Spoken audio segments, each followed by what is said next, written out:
Dáta uvádzajú, že viac ako 60% pacientov so psoriázou zažíva zvýšenú mieru stresu alebo aj úzkosť práve v dôsledku tohto ochorenia.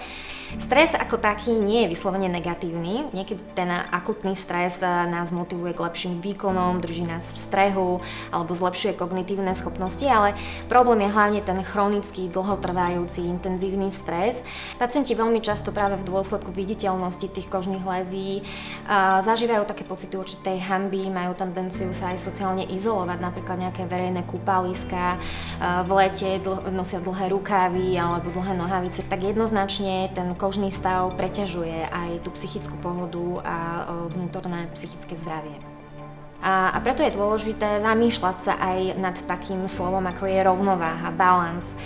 To znamená, že cieľene voliť také techniky, ktoré spôsobujú alebo prinášajú nejakú psychickú pohodu, relaxáciu, venovať pozornosť vlastne aj tomu, čo v zrkadle bezprostredne nevidno. To znamená voľnočasové aktivity, stretnutie s priateľmi, možno, že dobrá kniha, dobrý film. Ja si myslím, že je dôležité môcť vlastne komunikovať a zdieľať nejaké svoje vnútorné prežívanie, neistotu alebo obavy, či už aj s blízkym členom rodiny alebo priateľom, prípadne sa zdôveriť aj ošetrujúcemu lekárovi. Nie každý hneď vyžaduje si nejakú psychiatrickú alebo medikamentóznu liečbu, ale jednoducho venovať pozornosť tomu, že sa so mnou niečo deje a mať odvahu o tom hovoriť a sa zdôveriť. Aktuálny stav našej pokožky nás nedefinuje ako ľudí ani našu hodnotu, ale naozaj je fascinujúce sledovať v ére modernej dermatológie, ako cielená, targetovaná liečba, biologická liečba psoriázy presahuje horizonty kože. Že dermatológ naozaj nelieči len tú kožu, ale vieme priamo ovplyvniť kvalitu života pacientov a ich duševnú pohodu.